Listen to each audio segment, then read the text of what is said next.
तो कहा विभीषण ने तभी रोको हाहाकार, अंत समय तक भी चतुर करते हैं उपचार।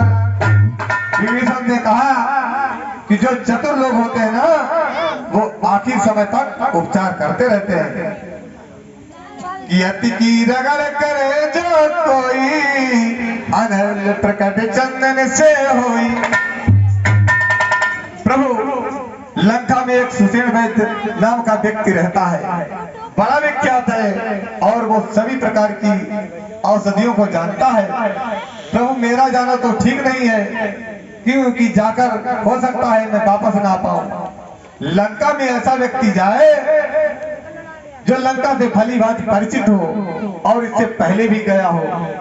विभीषण कुछ और बोल पाते, भैया बीच में ही हनुमंतलाल जी फिर वापस आ गए, कूद पड़े और कहने लगे प्रभु मुझको आज्ञा दीजिए, मैं जाऊंगा। मैंने तो लंका का कोना कोना छान मारा है कि मैं लाता हूं इस तरह। बोल उठे हनुमान, तभी विभीषण ने दिया सारा पता निशान।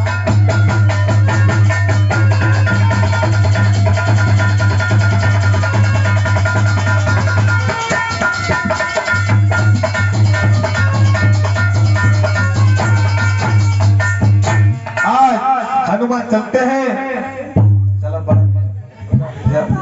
आज हनुमान जाते हैं चार पाई के समेत सुसेन वैद्य को उठा लिया। और रास्ते में जब सुसेन जागा, देखा सामने भैया रावण के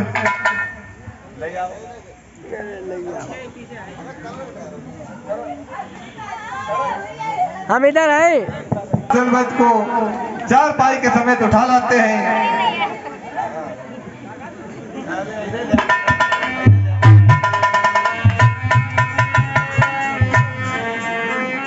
आज जिस समय सुसेन वैद्य लाके रखा गया, जिस समय देखा कि सम्मुख रघुराय बैठे हुए हैं, छोटे भाई को गोद में लिए हुए व्याकुल जेठे भाई बैठे हुए हैं। मनमोहन सुंदर स्वरूप देख करके अपार मन में प्रसन्नता आई। लेकिन आज सुसेन वैद्य ने अपना भाव बदल लिया। जिस वक्त राम की ओर देखा और कहने लगा, प्रभु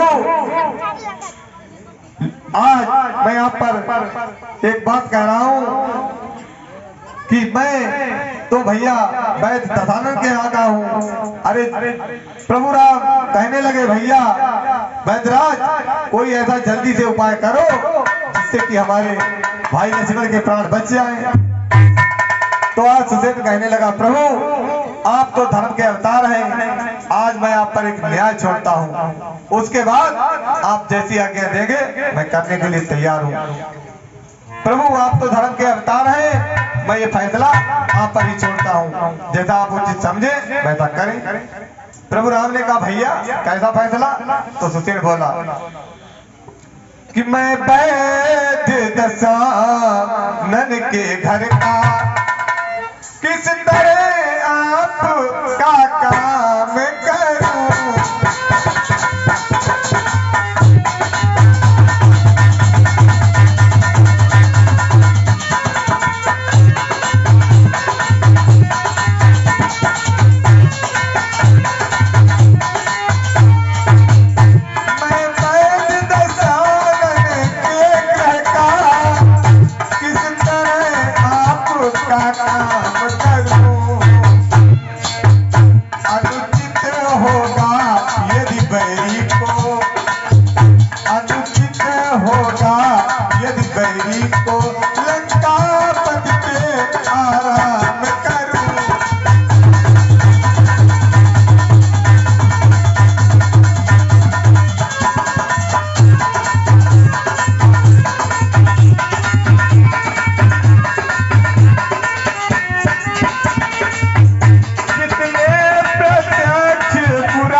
बोल उठे रघुराय, धर्म छोड़ने की कभी राम न देगा राय। आज कहता है सुसेन, प्रभु ये बतलाइए, मेरे बच्चों की जीविका यानी भोजन चलता है दशानन के यहाँ से, रावण के यहाँ से, मेरे पेट का साधन होता है रावण के यहाँ से। हे नाथ, जब मेरा मालिक वो है, मेरे जीवन का आधार वो है, मेरी जीविका का साधन वो है, तो मैं अपने मालिक के साथ बुराई कैसे करूं? ये तो साक्षात अधर्म होगा नाथ। क्या इस समय मैं जानबूझकर अधर्म का रास्ता अपनाऊं? तो क्या कहते हैं सुसेन? प्रभु कहने लगे, क्या कहते हो सुसेन? अगर तुमने ये प्रश्न किया है तो राम का भी उत्तर सुनो। और राम तो धर्म की बुनियाद पर ही जन्म लेकर आया है कि जिस धर्म हेतु निज राज गया,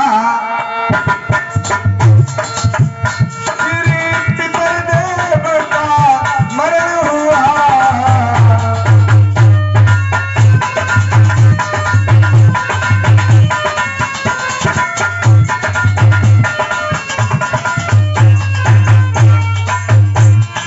धर्म हेतु प्रिय भरत छुटा, सीता प्यारी का हरण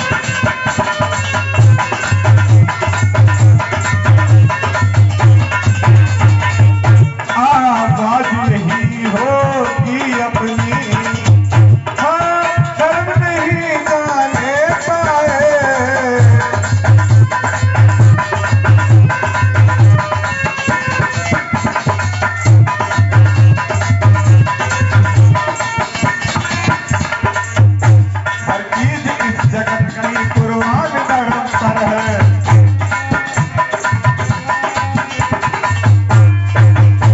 हर चीज इस जगत की कुर्बान धर्म पर है।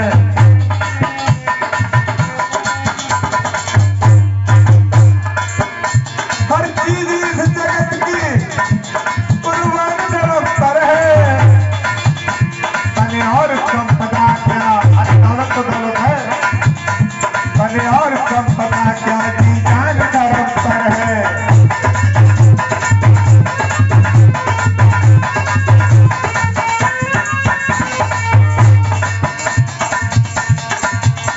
कालू के घर भी कहते पुरखे हमारे जाकर,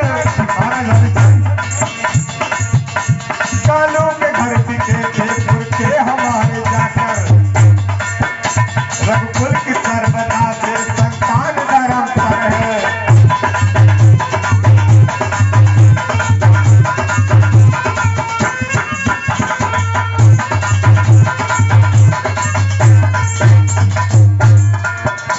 ब्रह्मास्त्र द्वारा भाई मूर्छित हुआ तो क्या है, ब्रह्मास्त्र द्वारा भाई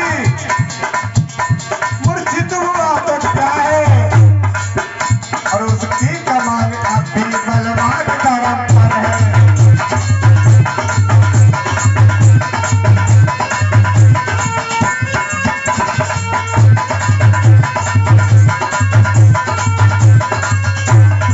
अगर प्रभु ने समझ दिया तो राम दिखलाएगा कि धर्म को कितना चाहता है।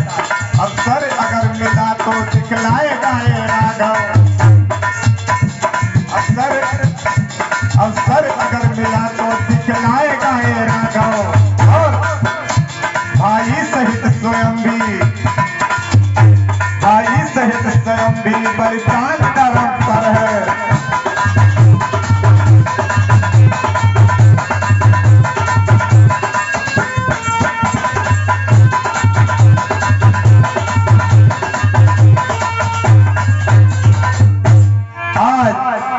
जब ऐसे उदार वचन सुने तो सुसेन का हृदय गदगद हो गया, चरणों में गिर गया, नाथ मुझको क्षमा कर दो, सचमुच आप धर्मावतार है, आपके दर्शन पाकर के मैं धन्य हो गया। नाथ मैं तो केवल आपकी परीक्षा ले रहा था प्रभु, उपाय मैं बताता हूँ, समय बहुत थोड़ा है, दूरी काफी है, और द्रोणागिरि पर्वत के ऊपर एक संजीवनी बूटी है जो सबसे ज्यादा चमकती है।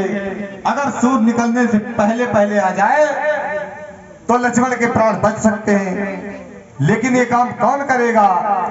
प्यारे हनुमंतलाल फिर सामने आ गए ये सोच करके कि हमसे पहले ये सेवा कोई और न ले जाए, और कहने लगे प्रभु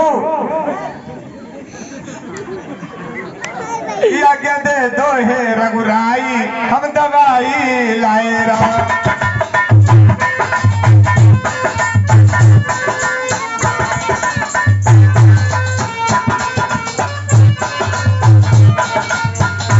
आज्ञा दे दो हे रघुराई, हम दवाई लाए रहा।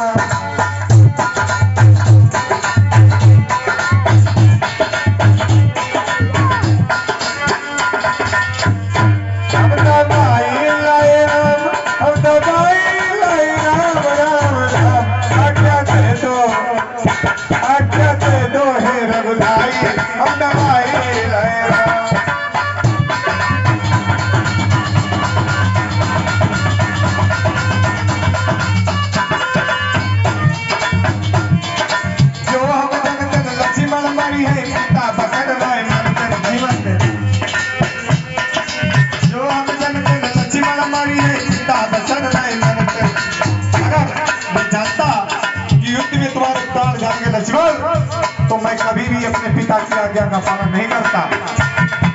तो लक्ष्मण हमारी है पिता बचन तो सीता गाँव तुम हमारी जाति कबूल लंका आउट नहीं आते कहाँ की लाइफ हो दर भाई हम दवाई लाए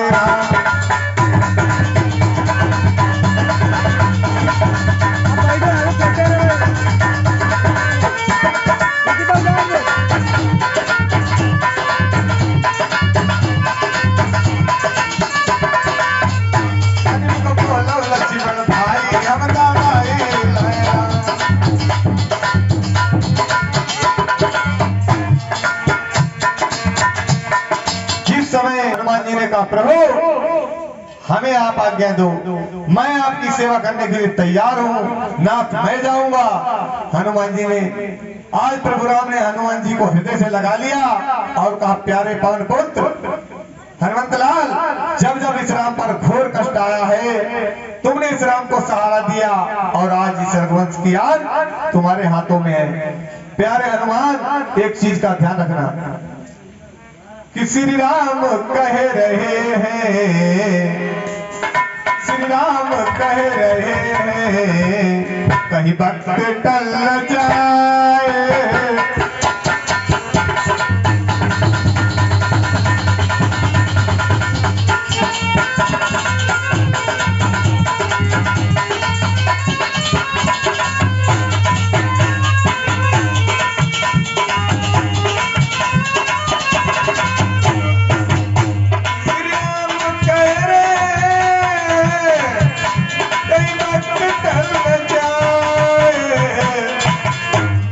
सूरज के पहले पहले कहीं हम निकल न जाए।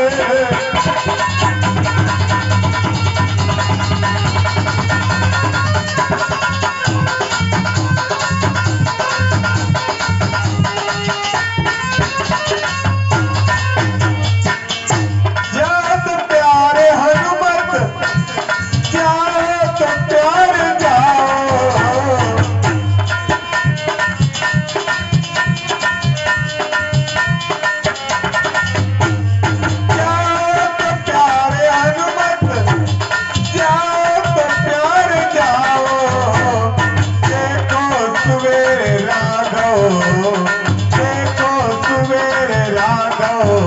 अछता किरण जाए।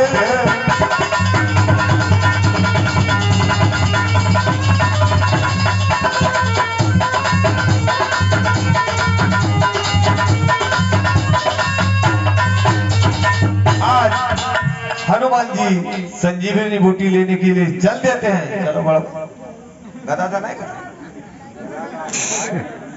गरीब है गरीब। चल देते हैं।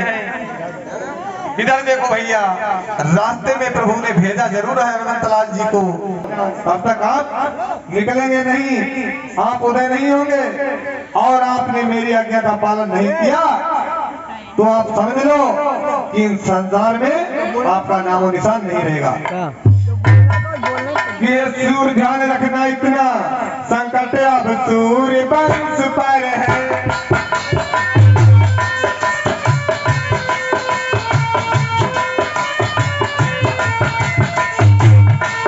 लंका के नीच राहु द्वारा आघात गिरे के अर्थ करे।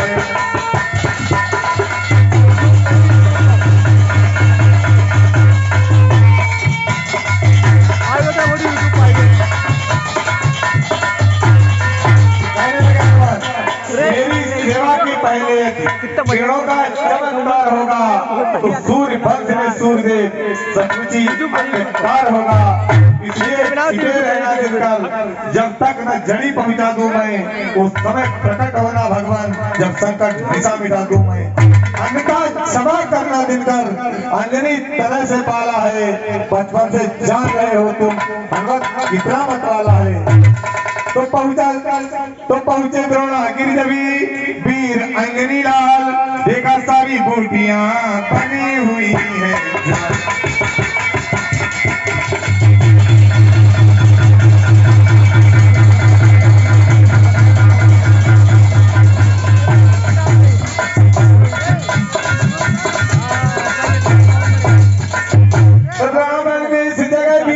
धीरे धीरे खेली दिया चाल और भेज विमानों पे सचिव करा दिया।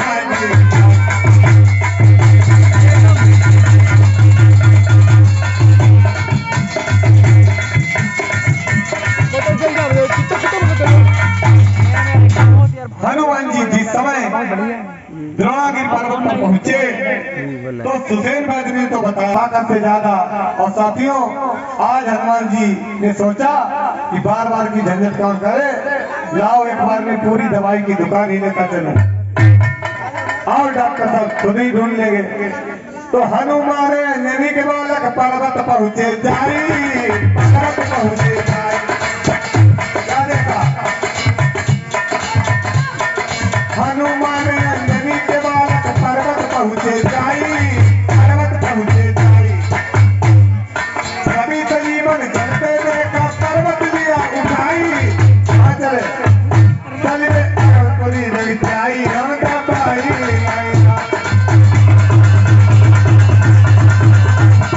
साथियों चले जा रहे हैं। अयोध्या के ऊपर जब पहुंचते हैं तो भरत जी आसन लगाए हुए बैठे हैं। जब आवाज आई साए साए की किसी व्यक्ति की तो सोचा ध्यान लगाए। भरत बैठे आसन मारे राम का ध्यान लगाए। भरत जी समझे कोई तो नहीं देते चलाई। हनुमत पकड़ गिरे अर्राई रमता माई।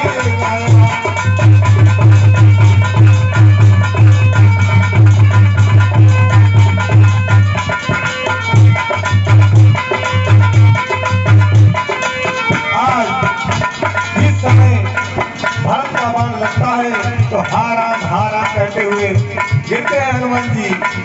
जब राम नाम का शब्द कानों में आया तो भरत जी घबरा गए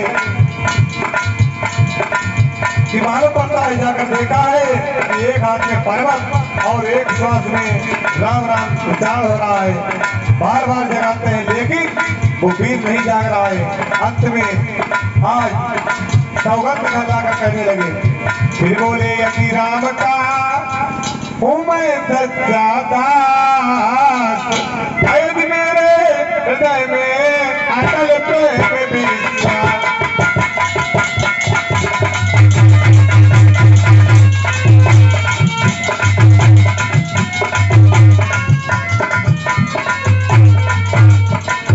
तो तुम जागो पीर बर तुम्हें उन्हीं किया,